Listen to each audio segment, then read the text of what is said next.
भाव उत्पन्न हो गया कि कहीं ना कहीं से देंगे तो मेरे शंकर भगवान, मेरे वो घरदानी, मेरे त्रिकालदर्शी, मेरे कैलाशी शिव के सिवा कोई दे नहीं सकता।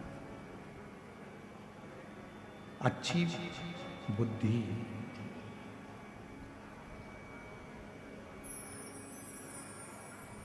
अच्छी बुद्धि, अच्छा चित्त, अच्छा व्यापार, अच्छा व्यवहार, अच्छा परिवार बिना शिव की कृपा के किसी को मिल ही नहीं सकता। किसी को प्राप्त ही नहीं हो सकता।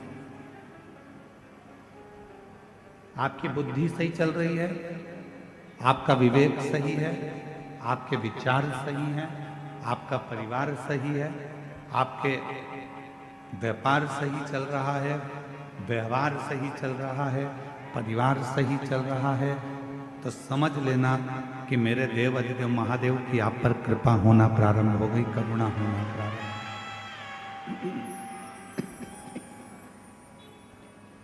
उसकी करुणा, उसकी कृपा, उसकी दया होना प्रारंभ हो।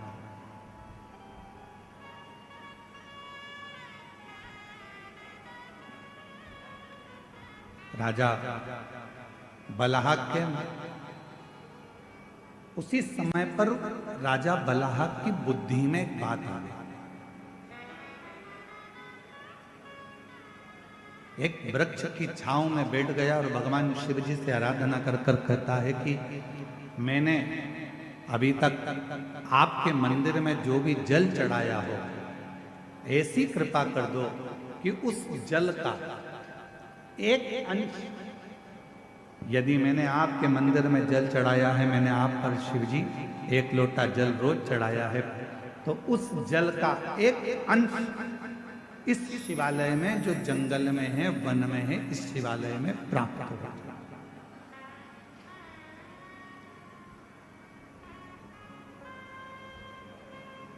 और आज कहने में पीछे नहीं हटेंगे, हम सबसे एक बात जरूर कहेंगे।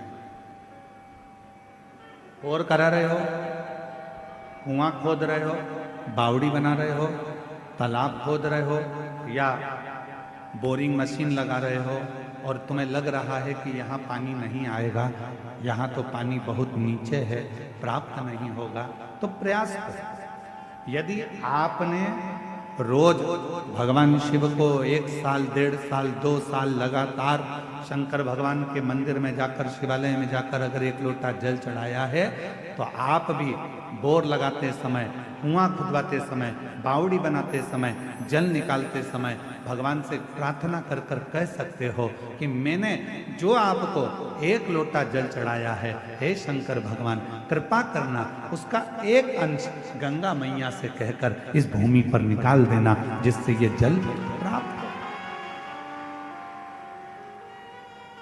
ये जल प्राप्त हो। ऐसी कृपा करो, ऐसी करुणा करो, ऐसी दया करो। आप करुणा करेंगे, आप कृपा करेंगे, आप दया करेंगे तो सब कुछ हो सकता है। आप कृपा करो, आप दया करो, आप कृपा।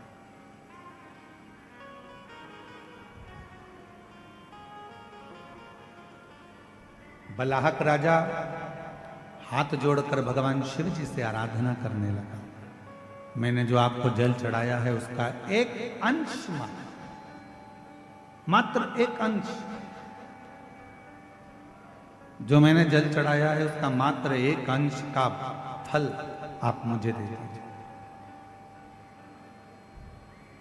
और ये जो शिवालय है वन में, इस शिवालय में जल प्राप्त हो जाए, इसकी कृपा कर। और कहते हैं जब प्रेम अनंत हो जाता है तो रोम रोम संत हो जाता है।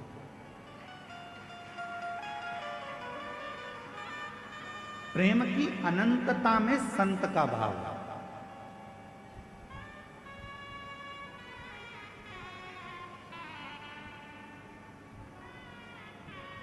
हम श्री गणेश प्रसाद तिवारी जी को साधुवाद देंगे, उनकी धर्म पत्नी श्रीमती नेहा तिवारी जी को भी साधुवाद देंगे, और उनके बेटे आशीष तिवारी को भी साधुवाद देंगे।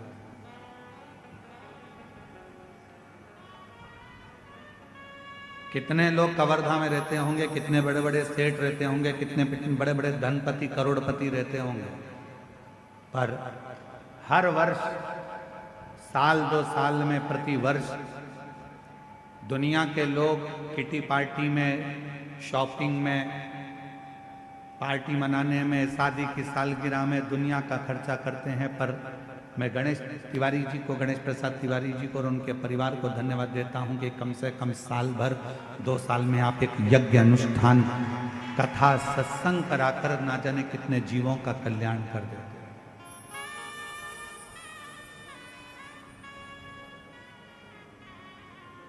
कई लोग ऐसे हैं, कवर्धा ही नहीं, कवर्धा के आसपास के क्षेत्र में भी कई लोग ऐसे होंगे जो अच्छे पद पर भी होंगे, कुर्सी पर भी होंगे, प्रतिष्ठा में भी होंगे, यश भी होगा, धन भी होगा, वैभव भी होगा, सत्ता भी होगी, सब कुछ होगा, पर अच्छा कर्म नहीं कर पाएंगे। क्यों? क्योंकि ललाट पर लिखा कर लेकर नहीं आए। जिसको भगवान ने ललाट पर लिख कर भेजा है वही सत्कर्म कर सकता, वही श्रेष्ठ कर्म कर सकता।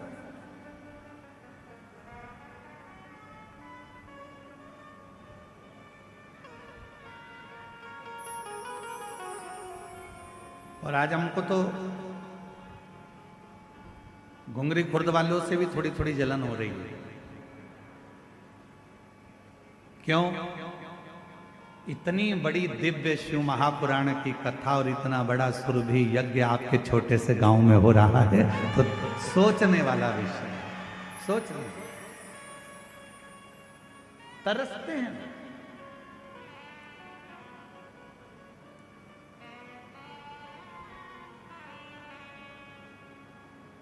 कई कवर्धा वाले तो सोच में पड़े होंगे, कहाँ जा रहे हो? कि कथा में जा रहे हैं घुंगरी खुर्द। अच्छा, हाँ, पर हमने तो सुना है कि पार्किंग बहुत दूर है, हमने तो सुना है कि पैदल बहुत चलना पड़ता है। अब उनको कौन समझाए कि मेरे शंकर भगवान की कथा कहती है जितने कदम चलकर तुम गाड़ी में बैठकर आए और डायरेक्ट कथा स्थल पर गाड़ी से उतरे तो उसका कोई फल नहीं है। तुम जितने कदम चलकर कथा स्थल तक पहुंचोगे उतने उतने अश्वमेध यज्ञ का फल तुम्हारे भाग्य में लिखाता चले जाएगा, उतने अश्वमेध यज्ञ का फल। अब लिखने वालों ने लिख दिया, कहने वालों ने कहा बहुत दूर कथा स्थल है, 2 किलोमीटर चलना पड़ेगा, आधा किलोमीटर चलना पड़ेगा, 1 किलोमीटर चलना पड़ेगा। अरे भैया, कुछ पाना है तो कुछ खोना पड़ता है। इसलिए निवेदन है, जब बाबा के चरणों में शिव महापुराण की कथा को श्रवण करने के लिए आप इस पवित्र गांव में जब आए तो ये सोच कर आना कि हम पैदल नहीं चल रहे हैं, हमारे पिता से मिलने के लिए, अपने बाप से मिलने के लिए, उससे अपने दिल की बात कहने के लिए, उससे दिल की बात।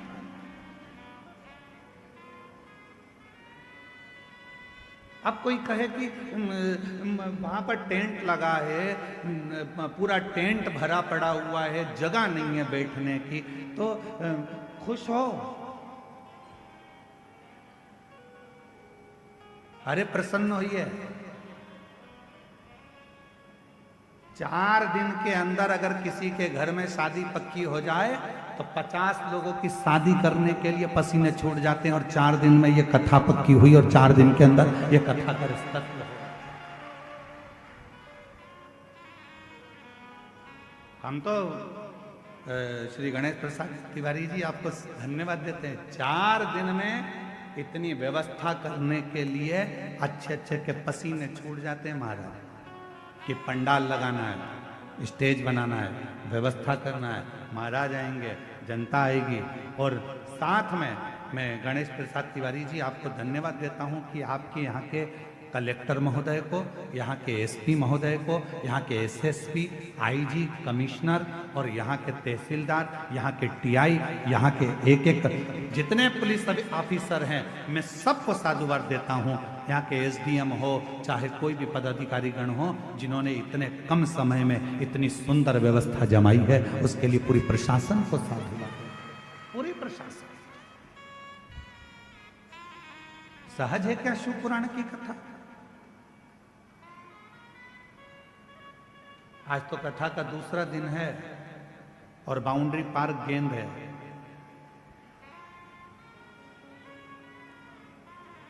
चौथे और पांचवें दिन तेरा क्या होगा रे कालिया,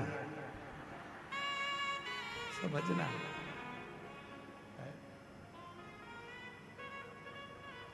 जानना पड़ेगा, सरल नहीं है शिव भक्ति।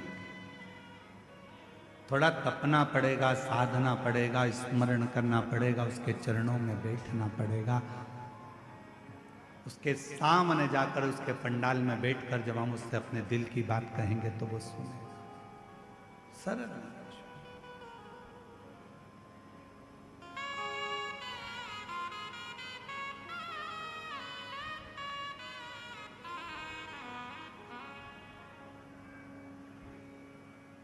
बलहक राजा के मन में थोड़ा सा भाव उत्पन्न हुआ, यदि मैंने जिंदगी में अगर आपको जल चढ़ाया है, लोटा भरकर जल चढ़ाया है, तो उसका एक अंश, केवल एक अंश मेरे भाग्य का मिले, और जो वन में शिवालय है उस शिवालय में उस जल का भाग प्राप्त हो, उस शिवालय में भी प्रकाश हो, उस शिवालय में भी जल आए, ऐसी कृपा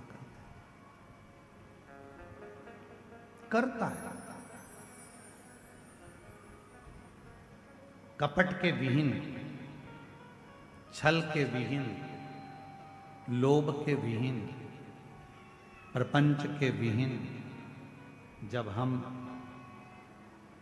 बिना कपट के, बिना छल के, बिना प्रपंच के, बिना दिखावे के, बिना लोभ के, बिना लालच के जब हम भगवान की आराधना करते हैं तो परमात्मा उसका फल दिए बिना रहता नहीं है, उसका फल देता है।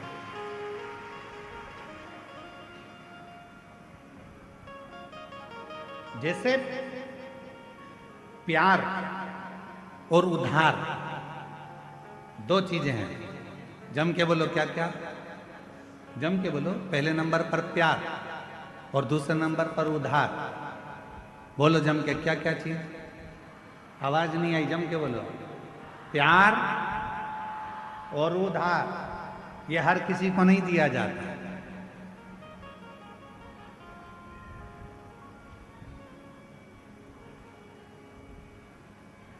प्यार भी हर किसी को नहीं दिया जाता और उधार भी हर किसी को नहीं दिया जाता।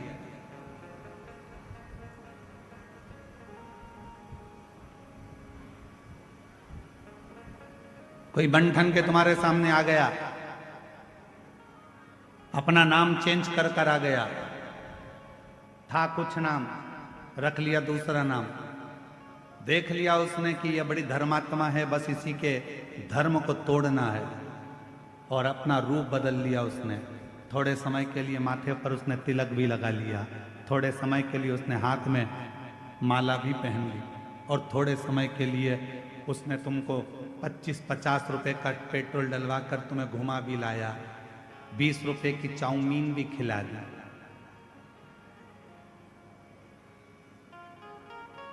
और तुमने उसको प्यार दे दिया।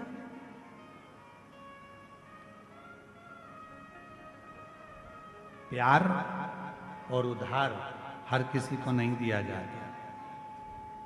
आप में से कितने लोग हैं कि रायपुर से कोई व्यक्ति तुम्हारे पास में आया और तुमने कहा भैया जरा मुझे 5 लाख की जरूरत है, दे देना जरा। दे दोगे क्या? जम के बोलो जरा। नहीं दोगे। मान लो कवर्धा से ही कोई तुम्हारे घुंगरी खुर्द में आ गया और घुंगरी खुर्द में आकर कोई बोले कि लाओ जरा मुझे 3 लाख की जरूरत है, दे दो, तो तुम कहोगे तुम कौन हो भैया जो हमसे 3 लाख लेने आए हो, हम तो तुम्हें पहचानते ही नहीं है। काहे का 3 लाख? और तुम घुंगरी खुर्द के ग्रामवासी अगर पहुंच जाएं बिलासपुर, और बिलासपुर में जाकर किसी से कहें भैया ए भैया मुझको 2 लाख रुपए की जरूरत है, दे दो, कोई उधार देगा? जम के बोलो जरा। उधार किसको दिया जाता है? जिसको तुम अच्छे से पहचान जाते हो, जिसको तुम अच्छे से जान जाते हो, जिसको तुमने कई सालों से उसको जान रहे हो, तो तुम उसको उधार दे सकते हो। क्यों? क्योंकि तुम जानते हो कि मेरा उधार का दिया हुआ वापिस प्राप्त हो जाएगा। पर आज का जमाना ये वर्णन कर रहा है 15 दिन तुम किसी को देख लेते हो, उससे तुम्हारा प्यार हो जाता है, और मालूम पड़े एक दिन तुम्हारे साथ वो शादी कर भी लेता है, और मालूम पड़े 15 दिन के बाद तुम उसके साथ कहीं घूमने गए तो जैसे हरिद्वार में होटल में अटैची में टुकड़े मिलते हैं, फिर उस तरह के टुकड़े प्राप्त हो जाते हैं।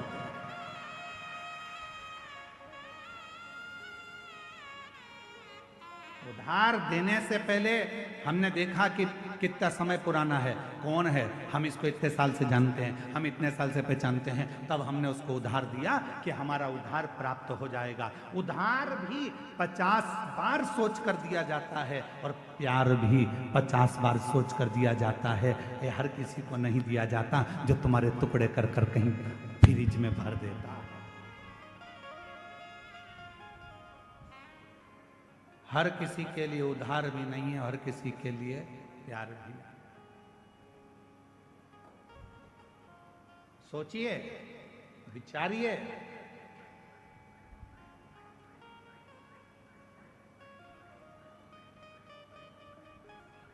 और थोड़े दिन के बाद मालूम पड़ा कि ये तो जिससे मैंने स्नेह करा, जिससे मैंने प्रेम करा, ये तो हमारा धर्म का ही नहीं है, सनातनी ही नहीं है। दिल टूट गया, हृदय।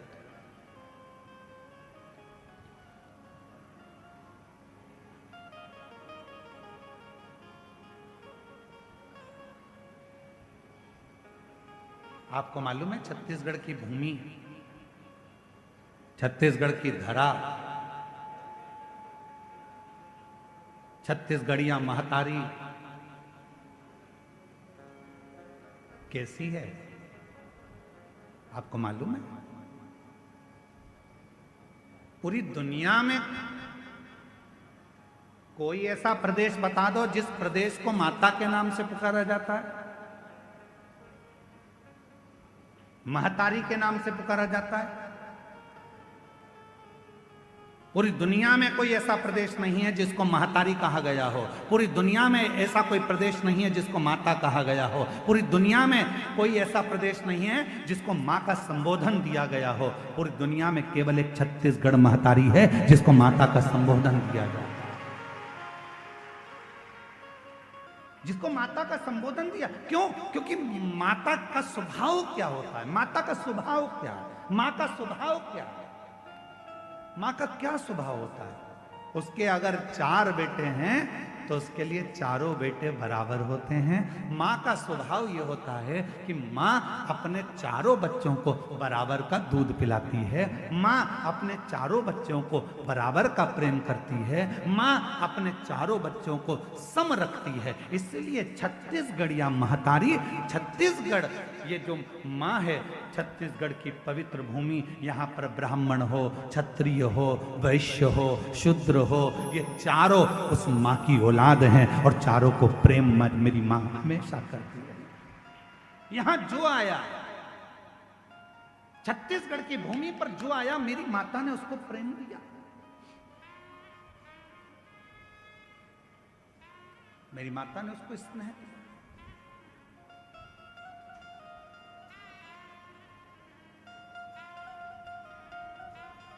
छत्तीसगढ़ की धरा पर जो आता है, माँ उसको स्नेह देती ही है, देती।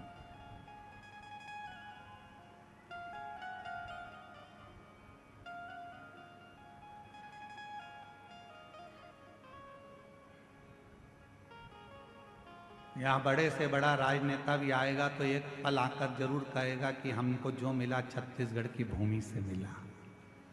यहाँ बड़े से बड़ा अगर अधिकारी भी आएगा तो कहेगा ये छत्तीसगढ़ की भूमि ने मुझको दिया है, क्योंकि ये प्रेम देते हैं, स्नेह देते हैं, समर्पण देते हैं।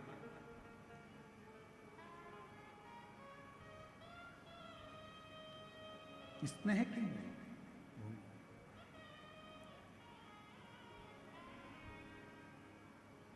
शिव कथा कह रही है, शंकर भगवान की कथा कह रही है, आपको ईश्वर को नहीं ढूंढना है, ईश्वर आपको ढूंढता है। कल कथा में कहा था, 1 लोटा जल चढ़ाने वाले को परमात्मा ढूंढ लेता, ढूंढ। शिव की आराधना करने वाले को परमात्मा ढूंढ ले। एक पत्र है, अच्छा है।